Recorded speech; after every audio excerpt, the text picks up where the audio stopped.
বিজয় আল্লাহই দান করে।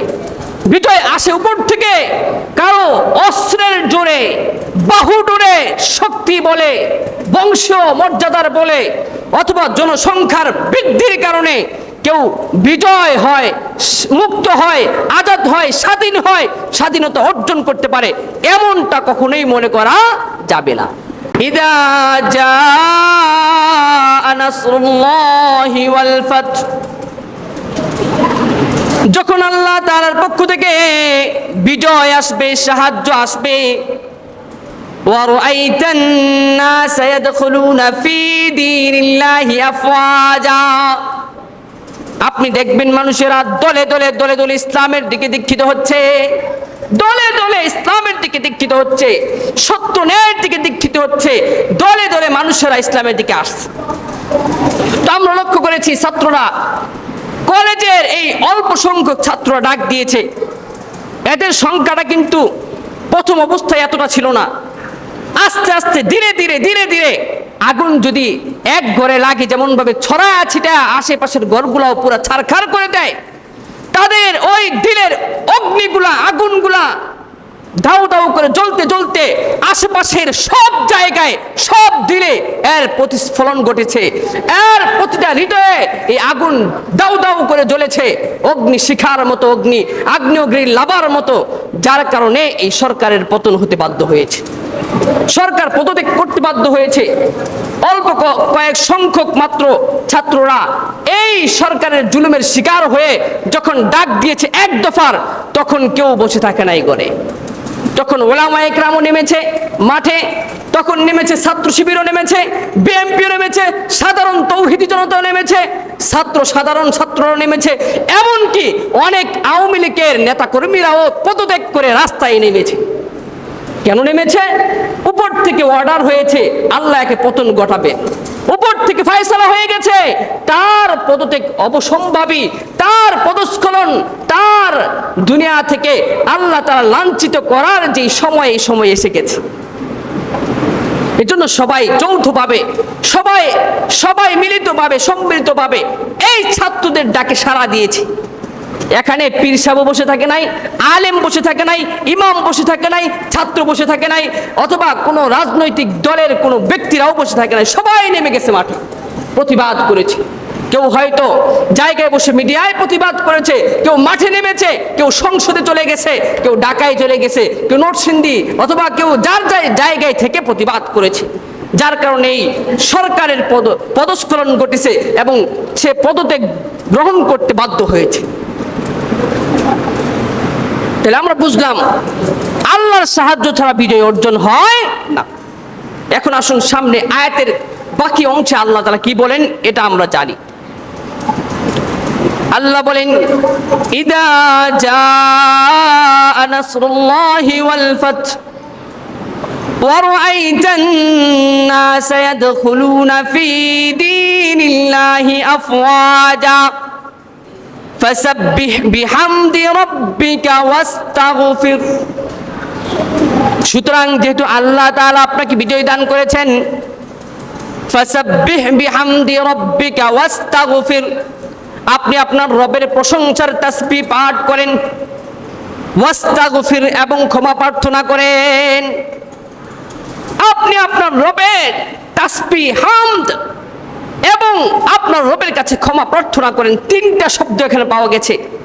তাসবিহ তেলাওয়াত করেন, তাসবিহ পাঠ করেন, রবের প্রশংসা করেন, রবের হামদ সানা করেন, প্রশংসা করেন রবের, এবং রবের তাসবিহ পড়েন। আবার বলেছেন আস্তাগফিরু, এবং রবের কাছে প্রার্থনা করেন।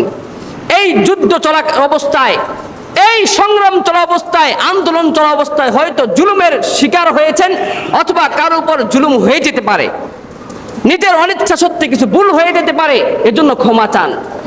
এই ক্ষমা চাইতে হবে আমাদেরকে, আল্লাহর কাছে আর প্রশংসা করতে হবে, আল্লাহ তুমি বিজয় দান করেছো, তোমার সাহায্য ছাড়া এই বিজয় সম্ভব ছিল না। কিভাবে এত সহজ হয়ে গেছে? এটা তো সম্ভব ছিল না, এত সহজ ছিল না, আল্লাহই করেছেন সহজ। আল্লাহ সহজ করেছেন বলেই সহজ হয়েছে। এজন্য আল্লাহ বলেন আরেক আয়াতে, বান্দা যখন তোমাকে আমি বিজয় দিয়ে দেই, তখন তোমার করণীয় কিছু কাজ রয়েছে। এর মধ্যে 3টা কাজ তো বলেছি। তাসবিহ পাঠ করতে হবে, আল্লাহর প্রশংসা করতে হবে, ইস্তেগফার করতে হবে। 3টা কাজ সূরা নাসরে আমরা পেলাম। এরপর আরেক আয়াতে আল্লাহ এ ব্যাপারে আরেক সুন্দর পরামর্শ দেন। আল্লাহ আদেশ করেন, আল্লাযীনা ইম্মাক্কান্না ফিল আরদি আকামুস সালাতা ওয়া আতাউজ যাকাতা ওয়া আমারু বিল মা'রুফি ওয়া নাহাউ আনিল মুনকার। কয়, আমি জমিনে যাদেরকে প্রতিষ্ঠিত করি, যাদেরকে আমি জমিনে বিজয় দান করি, যাদেরকে আমি শক্তি কুওয়াত দান করি, যখন আমি বিজয় দান করি, তাদেরকে প্রতিষ্ঠিত করি, তখন তারা নামাজ আদায় করে, জমিনে নামাজকে বাস্তবায়ন করে, প্রতিষ্ঠা করে, নিজেও নামাজ আদায় করে, অন্যদেরকেও নামাজের জন্য আদায় করার জন্য সে ফিকির করে, সলিউশন খুঁজে, সিস্টেম বের করে, মানুষের দুয়ারে দুয়ারে দাঁড়ে দাঁড়ে মানুষকে ডেকে ডেকে মসজিদে নিয়ে আসে। এই কাজটা সে করে যখন আমি জমিনে তাদেরকে প্রতিষ্ঠিত করি। এরপরে তারা যাকাত দেয়, তাদের উপর অর্পিত যে যাকাত আছে, যে সম্পদ আল্লাহ তাআলা তাদেরকে দিয়েছেন, এর উপর যেই যাকাত আছে, ওই যাকাতের হিসাব অনুযায়ী হিসাব বের করে যাকাত দিয়ে দেয়। এরপর আরেকটা কাজ করে, ওয়া আমারু বিল মা'রুফ, তারা সৎ কাজের আদেশ করে, মানুষকে ভালো কাজের আদেশ করে যে এই কাজটা ভালো, এটা করো।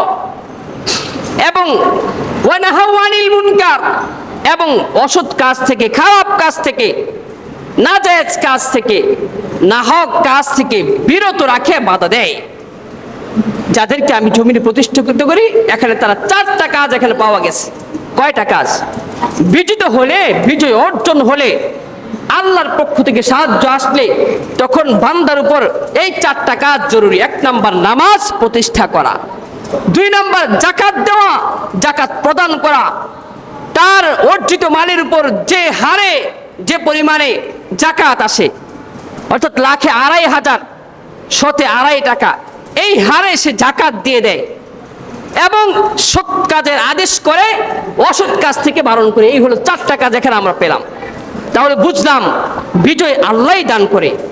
বিজয় আসে উপর থেকে, কারো অস্ত্রের জোরে, বাহু ডোরে, শক্তি বলে, বংশীয় মর্যাদার বলে, অথবা জনসংখ্যার বৃদ্ধির কারণে কেউ বিজয় হয়, মুক্ত হয়, আজাদ হয়, স্বাধীন হয়, স্বাধীনতা অর্জন করতে পারে, এমনটা কখনোই মনে করা যাবে না। বিজয় আসে আল্লাহর পক্ষ থেকে, আল্লাহই বিজয় দান করে। তো আজকে যে বাক শক্তি আমরা পেলাম, আমরা স্বাধীনতা পেলাম, মুক্ত আওয়াজে, উন্মুক্ত কণ্ঠে নিজের অধিকারের ব্যাপারে কথা বলতে পারি,